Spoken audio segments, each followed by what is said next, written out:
Alors, nous venons de voir que l'univers éternel, dans sa structure de base, permettait le cycle de la matière et des astres. Mais qu'il fallait une base éternelle pour que le temps existe comme durée limitée. Le temps n'est possible que s'il existe une base éternelle. Vous voyez, c'est... La question est maintenant que nous abordons est de savoir si l'humain terrestre est unique, ou si au contraire nous avons affaire à une essence éternelle qui peut s'incarner en d'autres temps, en d'autres lieux, sur d'autres planètes, qui réunirait les conditions pour l'émergence de la vie.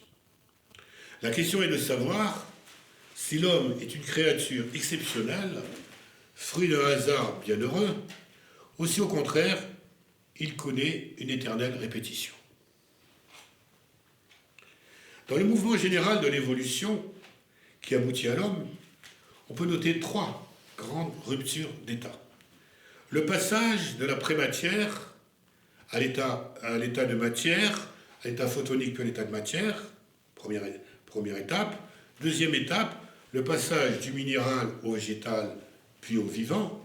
Et la troisième étape, le passage de l'animal à l'humain. Nous sommes d'accord. Il existe donc une évolution linéaire qui, partant de la prématière, de la substance de l'espace, aboutit au vivant en passant par le minéral et le végétal. Il existe donc un premier sens au mouvement de l'univers qui tend vers le négatif extrême de son état initial, du totalement continu et inactif, sans énergie comme la substance de l'espace, vers des individualités distinctes, séparées, indépendantes et surtout mobiles. Donc de l'immobilité absolue, qui est la substance de l'espace, à la mobilité qui est l'être humain, ou tous les animaux vivants. Il y a donc un premier sens à l'évolution, et il importe maintenant de savoir ce qui pousse à cette évolution. Quelle est cette tension qui, partant de l'inerte total, aboutit au vivant? Il y a, pour reprendre un terme de Bergson, une poussée vitale, une volonté de la nature qui force à être, croître, s'accroître, à proliférer. L'univers, c'est cette poussée vitale illimitée qui cherche toujours à dépasser l'existant. Dans cette poussée vitale, on peut repérer un but. L'évolution a pour but de permettre à un étang, je rappelle un étang, c'est soit une pierre, soit un être humain, de permettre à un étang d'acquérir le maximum de puissance pour être, demeurer, proliférer. Cette impulsion vitale, nous la nommerons volonté de puissance, sans donner à cette expression un caractère impérieux, mais bien plutôt un caractère énergétique, comme par exemple la puissance électrique exprimée en watts. Chaque étang, donc je répète les termes d'étang, c'est un terme philosophique, s'efforce d'accomplir sa volonté d'être et de croître, ce qui implique de rechercher des mutations et solutions favorables pour s'adapter aux évolutions du milieu. Plus un étang disposera de réponses diversifiées, plus longue sera sa survie, plus adaptée sera sa descendance, plus nombreuse celle-ci, plus complète sa domination sur les autres espèces. Le vivant n'est qu'un passage, et la vie se définit par le mouvement qui transmet la vie. L'essence de la vie est dans la puissance du vouloir vivre. Le principe vital n'est pas un fluide abstrait, un mouvement télécommandé par une instance transcendance telle que Dieu, il est la continuation des lois qui gouvernent le mouvement de la matière. Et nous avons noté cette ligne continue qui, partant de la prématière, conduit naturellement au vivant. Donc il y a un mouvement et une poussée vitale qui se dirige dans une certaine direction. Donc nous allons envisager maintenant la question de l'évolution du vivant et celle de la sélection naturelle. Les variations et mutations génétiques ne répondent à aucun plan préétabli. Elles sont le fait pour une part du hasard, elles peuvent aller dans de nombreuses directions et susciter toutes sortes d'espèces vivantes ou d'organes. Or, si les mutations ne répondent à aucune logique rationnelle, il en peut être de même de la sélection naturelle. Celle-ci possède un plan et une direction bien établis. elle choisit les mutations les plus adaptées aux défis de l'environnement. Le vivant, quant à lui, n'a qu'une seule orientation tenace et obtuse, vivre, se reproduire, proliférer. Cette tension vitale va constamment être confrontée à la sélection naturelle qui sera l'opératrice chargée d'accomplir le projet du vivant en imposant les conditions de l'adaptation. Qu'on comprenne bien, la vie sans sélection naturelle n'aurait aucun sens, car cela voudrait dire que les mutations les plus saugrenues seraient immédiatement adaptées. Ce processus répond à une logique évidente. Il faut qu'un vivant possède les qualités nécessaires pour assurer son existence.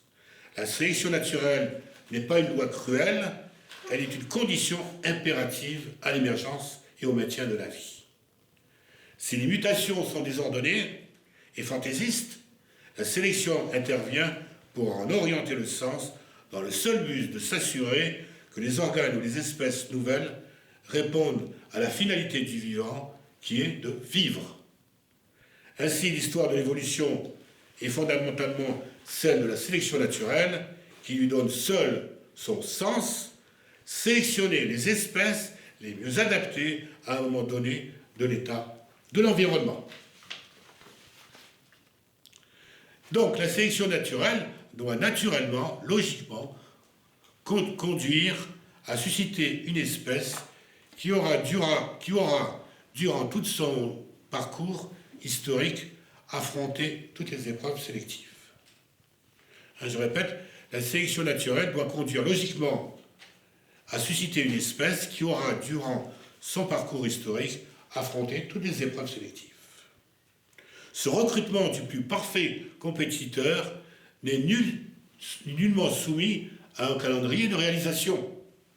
La poussée vitale dispose de tout son temps pour aboutir en essayant toutes les combinaisons possibles. Ce qui a pu laisser croire que cette finalité est laissée au simple hasard. Donc on comprend bien, nous avons toujours l'impression que nous sommes le produit de hasard, c'est la théorie dominante. Et une fois de plus, je m'oppose à la théorie dominante, comme a fait exprès. Le jeu conjugué des mutations et de la sélection du plus apte doit aboutir, toujours et logiquement, à l'apparition de l'être vivant qui aura le mieux accompli le projet de la nature. Et donc voici la thèse centrale. On peut affirmer que l'homme est l'aboutissement logique du projet de la nature vers lequel celle-ci tendait opiniâtrement à travers une infinité d'essais et d'erreurs. L'histoire a un sens, elle est vectorisée grâce au jeu conjugué des mutations génétiques et du contrôle complémentaire de la sélection naturelle. Il ne s'agit bien sûr pas d'un projet conscient selon lequel la nature veut l'individu le plus perfectionné.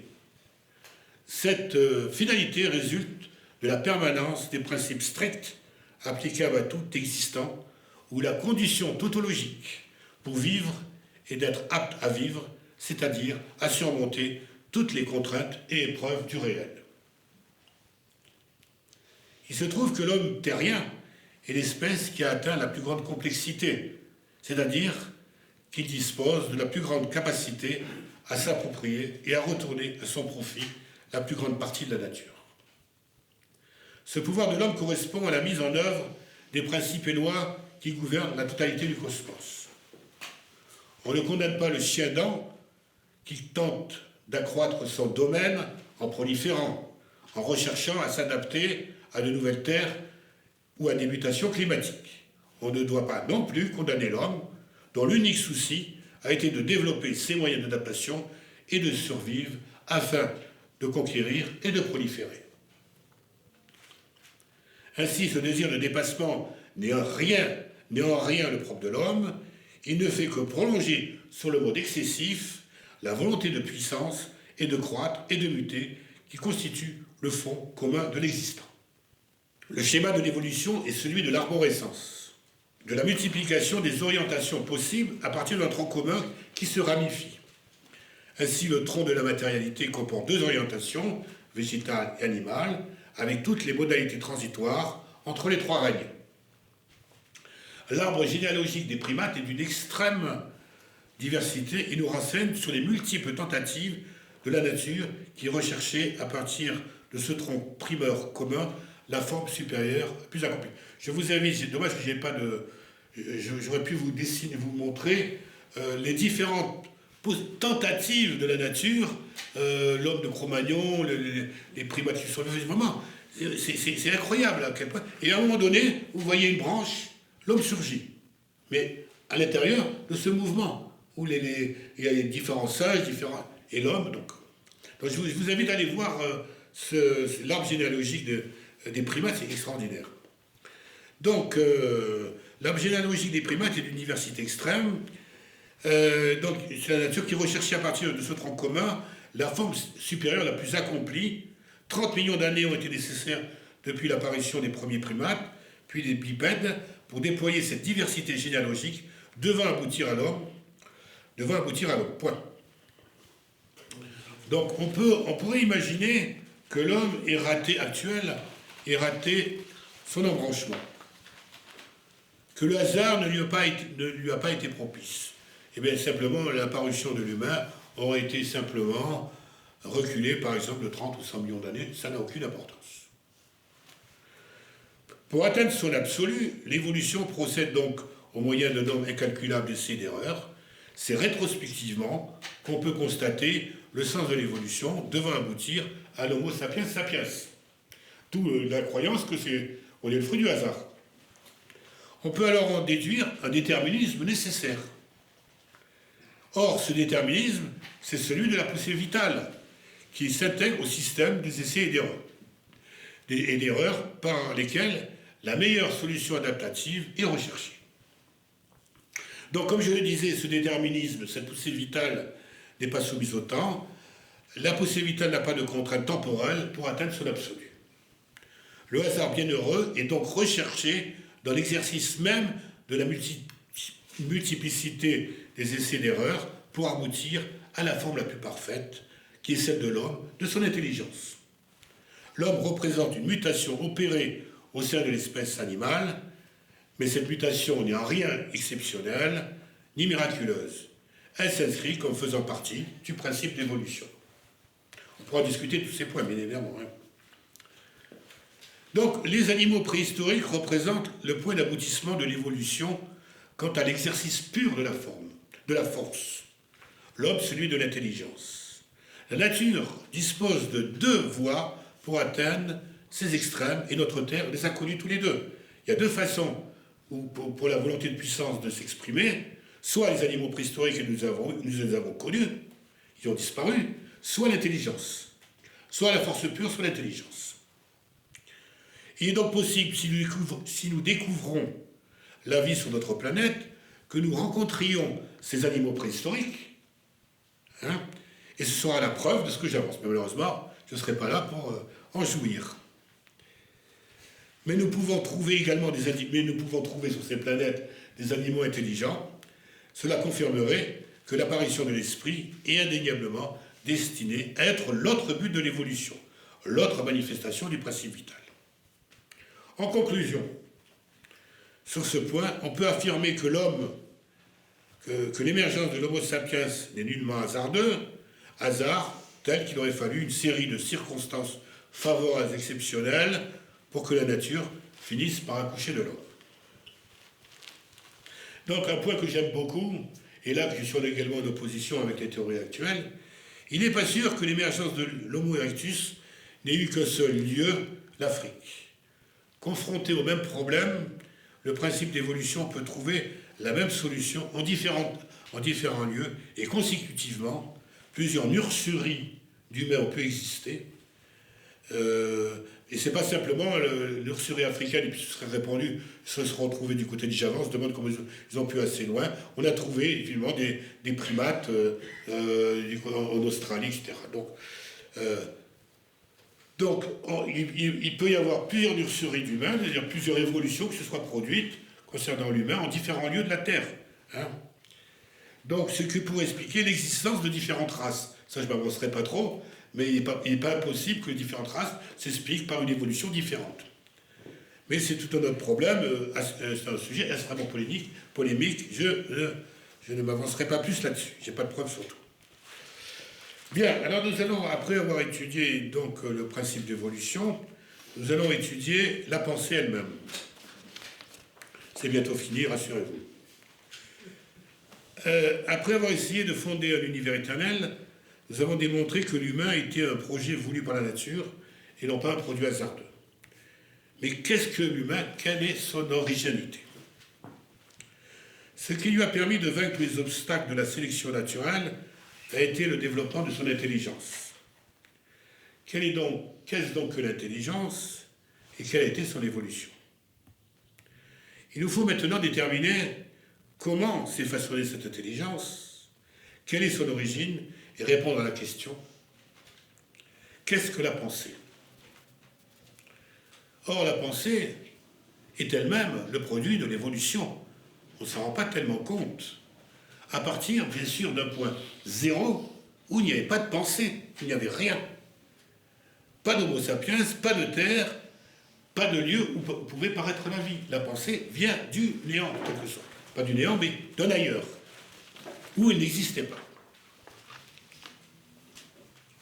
Alors nous allons, bien évidemment, immédiatement apporter la réponse. La pensée est entièrement et directement issue de la matérialité. La pensée est directement issue de la matérialité. Comment est-ce possible? Quelle est l'histoire de la constitution de la pensée? À partir de rien, du néant où elle n'était pas. Partons du principe que la matière ne peut s'observer de l'extérieur. L'œil ne peut pas se voir lui-même, la pierre ne peut pas constater son existence. Pour qu'une connaissance soit possible, il faut une séparation entre l'instrument de la connaissance et l'objet à connaître. Ainsi, c'est la séparation et l'individuation qui conduit à la nécessité de la relation et qui commande à l'information de l'un sur l'autre. Si nous ne sommes pas séparés, nul besoin d'information de l'un à l'autre. Dès lors, tout sujet va percevoir l'autre comme objet de connaissance. Cette perception de l'autre se fera par de multiples procédés et organes. Le premier procédé fut le contact, puis l'odorat, la vision, le son, l'oreille. Mais à fur et à mesure que les organes sensoriels se sont développés, l'information se fait plus abstraite. L'odeur, les ondes lumineuses pour la vue, les ondes sonores pour l'oreille, cette abstraction de l'information est alors nécessaire pour sa transmission à distance entre objets séparés. La césure entre physique matérielle et connaissance, entre le concret et l'abstrait, trouve là son origine. L'abstrait, c'est l'information que nous recevons de notre individu dont nous sommes séparés. Entre un objet et un sujet, ce qui va se transmettre, c'est de l'information. Mais cette information n'est pas matérielle, ne va pas concerner que le vivant. Le savoir de l'un sur l'autre va concerner tous les objets peuplant le cosmos et qui se sont constitués en entités séparées, aussi bien le végétal que le minéral. Donc toute la nature est organisée sous le mode du rapport de l'objet à son extériorité. La plante va réagir à l'action du soleil par la photosynthèse, elle va réagir à l'humidité du sol et à sa composition. La pierre va réagir à l'action de la chaleur, du froid, en chauffant, en se refroidissant. Pour agir et réagir, un objet doit recevoir un message, une information, une impulsion de l'extérieur.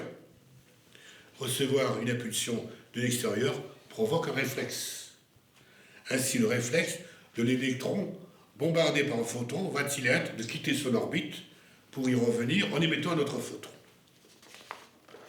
Et voici le concept fondamental, important à prononcer. Le réflexe, qui est la réaction spontanée à une action. Il faut retenir cette idée. Le principe du réflexe n'est pas réservé aux vivants, mais trouve son origine dans la matérialité elle-même. Lorsque nous aurons affaire à un organisme vivant, celui-ci, parce que vivant, devra réagir à un nombre sans cesse plus grand de sollicitations extérieures. Il devra structurer l'ensemble de ses réflexes en un système de réflexes qui deviendra le système nerveux. À mesure que le sujet se complexifie, il y a passage de la perception physique de l'impulsion, donc le contact, à celle de la réception abstraite de l'information. Dans les organismes peu évolués, les réactions supposent un contact, une action directe sur la matière, sur le corps, sur la peau. Avec l'apparition du signe, nous avons l'une des premières transmissions d'une information à distance, c'est l'acte de naissance de l'idée abstraite. Le signe est donc l'acte de naissance de l'idée abstraite. 3 organes nouveaux donc sont apparus, dans l'ordre l'odorat, l'oreille, la vue. Avec l'apparition de ces 3 organes, le nez, l'oreille, les yeux, nous entrons vraiment dans le domaine de l'abstraction, celle de la transmission abstraite des informations à distance. L'odeur, le son, la forme et la couleur. Qu'on nous comprenne bien, c'est parce qu'il y a une distance physique entre sujets séparés qu'il est nécessaire de donner une forme abstraite à l'information pour pouvoir la transmettre à distance. Désormais, les réflexes et réactions du vivant pourront se faire à distance par interprétation des informations en provenant de l'extérieur. Nous assistons ainsi à la naissance et à la transmission de l'idée qui n'est pas, bien évidemment, spécialement réservée à l'homme. Qu'est-ce donc maintenant l'organe qui traite les idées, c'est-à-dire qu'en est-il de l'esprit? L'esprit n'est qu'un prolongement du système nerveux lui-même destiné à agir et réagir sur l'extériorité. Pour cela, il doit comprendre le monde et retirer de celui-ci le maximum d'informations dont la caractéristique est d'être immatériel. Mais ce codage de l'information ne peut se faire qu'avec les moyens de la matérialité que sont les organes de réception, c'est-à-dire le sens, et également, vous savez que tout le système neuronal, fonctionne à partir des électrons. Les informations sont transmises par les électrons. L'esprit est donc cette fonction de connaissance perfectionnée qui dérive du système réflexe dont nous avons déterminé l'origine dans le fonctionnement de tous les constituants de la nature. Dès lors, tout se passe comme si la nature s'était donné l'esprit pour pouvoir se comprendre elle-même. Voilà une des thèses importantes. Dès lors, tout se passe comme si la nature s'était donné l'esprit pour pouvoir se comprendre elle-même. En effet, l'esprit est un don de la nature à l'homme, et ce n'est pas l'homme qui s'est donné à lui-même l'esprit. L'homme a hérité de son esprit afin de comprendre la nature, et il ne s'est pas donné à lui-même sa propre intelligence. Nous venons de voir que le savoir de la plante sur son environnement et le savoir de l'esprit sur l'univers ne sont pas d'une nature radicalement différente, mais qu'au contraire, il s'agit d'un même processus qui se complexifie et se diversifie. Le savoir de la raison humaine est le point d'aboutissement provisoire de cette connaissance de la nature par elle-même, pour elle-même, par l'intermédiaire de l'esprit. Car, que serait l'univers sans cette fonction de connaissance qu'est l'esprit? Sans l'esprit, l'univers se trouverait dans l'impossibilité de se connaître sur le mode métaphysique et resterait enfermé dans sa matérialité. Sans l'esprit, l'univers serait de la matière sans intelligence. Quand la nature se sait elle-même par l'intermédiaire de l'esprit, nous avons atteint le savoir absolu. Qu'est-ce donc que le savoir absolu, selon Hegel? Ce n'est pas le fait de savoir tout sur tout, mais c'est cette prise de conscience que l'esprit est lui-même à l'origine de ce savoir, qui est la seule fonction de l'univers apte à produire du concept à ce niveau de complexité. J'insiste bien, à ce niveau de complexité. L'esprit s'est extrait progressivement de sa gangue naturelle, et cette odyssée de la conscience est celle de l'histoire humaine, réalisant ce savoir absolu de l'esprit sur lui-même. Lorsque l'esprit a atteint cette phase ultime où il est savoir de ce savoir absolu, il se trouve avoir atteint une fin de l'histoire ou du moins l'apparition dans l'histoire humaine d'une phase absolument nouvelle.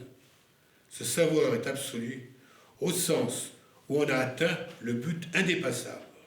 Cela suppose de prendre conscience qu'il n'y a pas une division entre le savoir produit par Dieu et celui produit par l'Esprit, qu'il n'y a pas dédoublement de la conscience entre la parole divine et humaine, mais que l'idée de Dieu elle-même est un produit de l'esprit de l'homme. Le savoir absolu est atteint lorsque la conscience, au terme de son évolution, se reconnaît comme déterminée par elle-même pour se réaliser comme projet de la nature. À ce stade, la conscience découvre quelle est la fonction la plus complexe que s'est donnée la nature pour que la nature se comprenne elle-même. Donc nous rendons ici un hommage à Hegel qui, dans sa phénoménologie de l'esprit, a entrevu l'évolution de la conscience vers le savoir absolu qui est connaissance de soi de l'esprit. Mais Hegel n'a jamais vraiment envisagé l'esprit comme une essence éternelle, une potentialité contenue dans le mouvement évolutif de la matérialité. Et là, ça c'est mon apport sur Hegel. J'en souris de jouissance, excusez-moi. C'est mon apport par rapport à Hegel. C'est ce qu'il nous faudra maintenant démontrer, la thèse que je vais démontrer. Toute la matière est donc issue de la substance de l'espace, comme je disais, et cette matière est soumise à des lois et principes de fonctionnement, eux-mêmes éternels, comme les lois de l'électromagnétisme, de la gravitation, des réactions chimiques, la vitesse de la lumière. Donc toute cette matière est soumise à ces lois. Ces lois et ces principes éternels qui font fonctionner l'univers, nous les nommerons les essences. Il en va par exemple ainsi de l'essence de l'hélium. Partout et toujours, l'union de 2 protons et de 2 neutrons, ça donnera l'hélium. Donc ces essences peuvent s'actualiser ou demeurer comme potentialité en attente des conditions de réalisation. Si vous voulez, l'humain, avant création de la Terre, et chacun d'entre nous d'ailleurs, était potentiellement, était en potentialité de devenir. L'humain, c'est une essence potentielle. Donc on attendait les conditions de notre paraître. Ainsi en est-il par exemple de l'essence.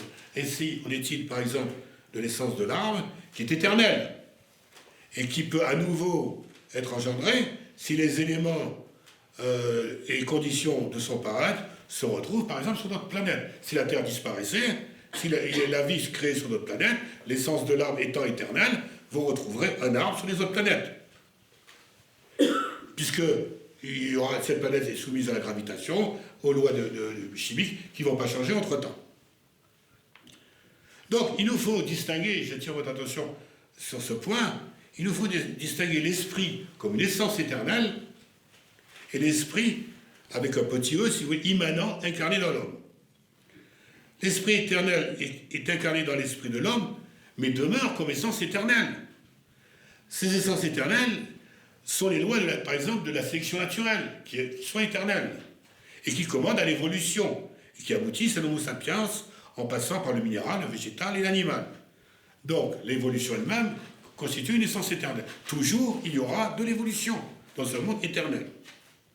À l'époque de Hegel, l'astronomie était peu développée, et il ne pouvait savoir qu'il existait des millions d'exoplanètes, dont un grand nombre présentent les conditions exigées pour la présence de la vie.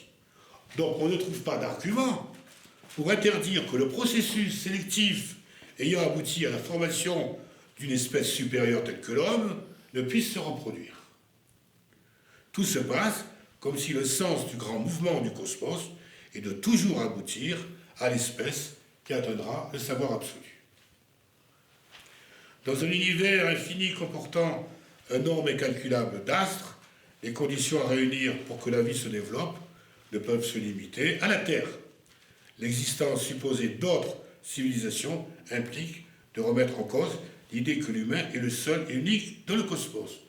Et une idée qui me frappe particulièrement, c'est de savoir, assez traumatisant comme idée, qu'il a pu exister avant nous d'autres humains ayant existé, et qui ont disparu ou qui existent qu'il y a pu avoir d'autres espèces humaines avant nous. Puisque l'univers étant éternel, l'éternité se lisant également au passé, il a pu exister d'autres espèces humaines avant nous sur d'autres planètes. Donc, on pensait que les différentes étapes ayant conduit à la domination de l'Homo sapiens étaient soumises à des hasards, je l'ai déjà dit, et qu'il y avait peu de chances qu'ils se reproduisent.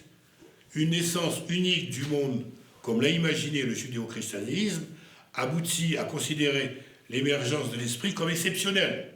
À une naissance unique du monde, comme nous l'a enseigné le judéo-christianisme, correspondait une naissance unique de l'homme, ce qui n'est pas le cas. À une seule création du cosmos correspondait donc une unique naissance de l'homme. Celui-ci a pu se penser comme un être exceptionnel dans la création, comme élu par Dieu. L'impossibilité pour la philosophie de penser à un univers éternel lui a interdit de parvenir à la détermination d'une essence éternelle de l'esprit. Donc, sa caractéristique d'exister de toute éternité ne relèverait pas d'un Dieu créateur, suprasensible. L'accession au savoir absolu de l'esprit implique une histoire qui se façonne et qui évolue dans la lutte, la souffrance, pour vaincre les obstacles de la sélection naturelle et imposer par l'intelligence sa volonté de puissance aux autres espèces. Et imposer par son intelligence sa volonté de puissance aux autres espèces. Ce cheminement de la conscience, qui est son histoire, serait éternel. Il préexiste comme une virtualité en attente de réalisation. Consécutivement, l'odyssée de la conscience humaine ne peut se présenter comme exceptionnelle. À l'inverse, l'univers éternel, renouvelant sans cesse ses générations d'étoiles, n'ayant jamais débuté, ne finissant jamais, dispose de toute son éternité pour que le cheminement ayant conduit à l'incarnation de l'esprit dans celui de l'homme s'accomplisse à nouveau. Aussi, toujours y a-t-il eu de l'esprit, des formes humanoïdes multiples, toujours il y aura l'esprit en quête de son incarnation dans l'infinité du futur. L'homme n'est plus exceptionnel par son unicité, mais par son privilège d'être l'accomplissement du cosmos dans son projet de se penser lui-même. Il fait un temps où les humains croyaient que la Terre est au centre du monde. Il est tout aussi illusoire de croire que l'humanité est seule et unique. La brève temporalité des humains ne saurait rivaliser avec l'infinité du cosmos. L'univers dispose de tout son temps pour que les conditions d'émergence d'une nouvelle conscience soient à nouveau réunies. Il existe un projet de la nature qui tendrait opiniâtrement, à travers une infinité d'essais et d'erreurs, à créer l'être le plus perfectionné. L'histoire du cosmos aurait un sens, elle serait vectorisée grâce au jeu conjugué des mutations génétiques et au rôle complémentaire de la sélection naturelle. Quels sont maintenant les sens et missions de l'esprit? À ce stade, je montre les pages qui restent pour donner du courage. Souvent, si les orateurs ont repère, on dit tiens, il reste 2 pages. Quels sont maintenant les sens et les missions de l'esprit?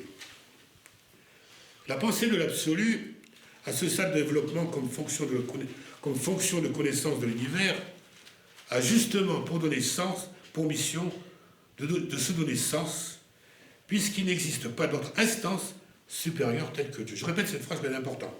La pensée de l'absolu, parvenue à ce stade de développement comme fonction de connaissance de l'univers, a justement pour mission de donner sens, puisqu'il n'existe pas d'autre instance supérieure telle que Dieu. L'esprit n'a pas d'autre mission que d'expliquer sa propre nature, et on comprendrait mal qu'il soit défaillant dans l'exercice de son unique vocation. On ne peut imaginer un mystère irréductible au savoir humain, puisque cela signifierait que la nature se donne tout à la fois l'instrument de sa propre connaissance, tout en se dissimulant dans le même temps. La nature ne peut pas se donner un seul instrument de connaissance et en même temps elle dissimulerait sa vérité. C'est important cette idée-là. Dès lors, toutes les conceptions du monde manifestent la nécessité de répondre à la question du mystère de l'être pour que l'homme puisse s'installer dans le monde. Il faut trouver des réponses à notre présence dans le monde. La conscience ne peut en effet subsister dans ce dilemme entre sa grande intelligence et le constat de son incapacité à donner sens à son existence. L'homme ne peut demeurer dans ce trou permanent et doit naturellement construire une transcendance explicative, comme l'enseigne son histoire, et cette transcendance, ce fut Dieu, ce fut le sens de l'histoire, ce fut la révolution, ce fut la volonté de puissance de Nietzsche. Et cette transcendance est toujours dépassement de sa subjectivité qu'il installe dans la finitude. Je répète, cette transcendance est toujours dépassement d'une subjectivité qu'il installe dans la finitude. Qu'il installe dans la finitude pour l'amour. Il doit se déposséder de sa subjectivité comme propriété de soi pour accéder à la compréhension du don originel de l'esprit universel au sujet mortel. En deux mots, il faut qu'il se fasse une raison pour accepter sa mort. L'esprit est totalement libre pour attribuer à l'être de l'univers la signification de son destin. L'esprit est totalement libre pour attribuer à l'être de l'univers la signification. Cette liberté, donc, comme je disais, s'est exprimée à travers l'histoire, par l'invention de divinités diverses et de différentes conceptions du monde. Mais il s'agissait d'une avancée par étapes, au moyen desquelles l'esprit approfondit sa propre compréhension. Quand il se découvre comme savoir absolu, par dissipation du mirage des dieux, un temps nécessaire, il n'y a pas affaiblissement du statut de l'homme pleurant la mort de Dieu, mais à l'inverse, un plus grand accès à la vérité du devenir universel. Cette disparition de la divinité ne doit pas être vécue comme une tragédie, ni comme l'ouverture d'un temps où tout est permis, selon Nietzsche, mais l'annonce d'une toute autre histoire, tout aussi pleine de promesses. Non, contrairement à ce que disait Malraux, le XXIe siècle ne sera pas religieux, mais il sera. C'est à l'esprit qui est octroyé la charge de poser la question du sens et d'y apporter seul la réponse. C'est à l'esprit qu'appartient la mission de donner signification, éventuellement direction, au projet de l'univers dont il est une partie essentielle.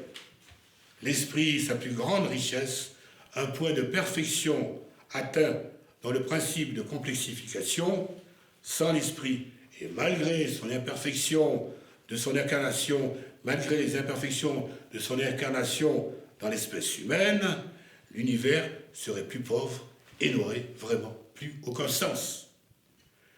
L'univers œuvre pour aboutir à l'esprit qui est sa création. Le sens de son évolution consiste à atteindre cette fonction de savoir qui va restituer à l'univers la signification de son mouvement.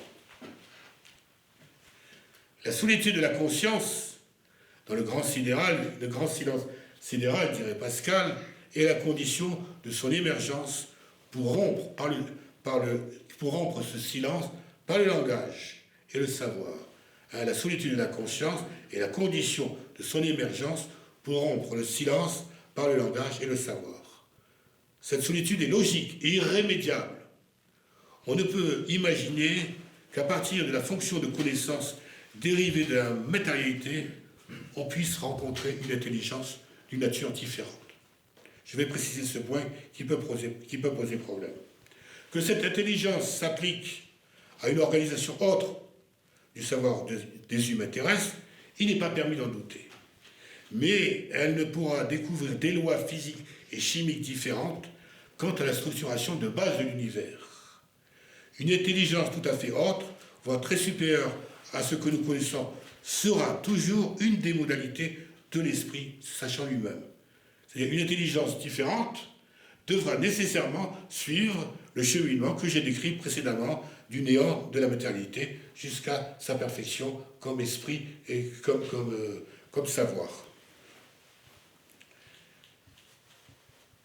Alors donc la solitude de la conscience est irrémédiable comme fonction distincte et séparée de la matérialité. Qu'on comprenne bien, il y a d'un côté la fonction immatérielle du savoir, de l'autre côté la matérialité. Il ne peut pas y en avoir d'autre. hein. Et l'immatérialité de l'esprit sort de la matérialité elle-même. En comprenant le monde, l'esprit ne fait qu'élargir l'espace de son étrangeté en exacerbant sa différence avec la nature. Cet espace grandissant entre l'intelligence toujours plus haute de cette nature et le constat de la finitude, tout aussi irrémédiable, constitue la tragédie de l'homme qui ne se résout pas à associer son destin à celui de l'esprit universel. Je répète, cet écart grandissant entre l'intelligence toujours plus haute de cette nature et le constat de la finitude, c'est-à-dire de notre mort, tout aussi irrémédiable, constitue la tragédie de l'homme qui ne se résout pas à associer son destin à celui de l'esprit universel. On se résout d'autant moins à mourir qu'on est riche, heureux et en pleine santé. Donc, il ne peut pas y avoir deux fonctions différentes. Alors,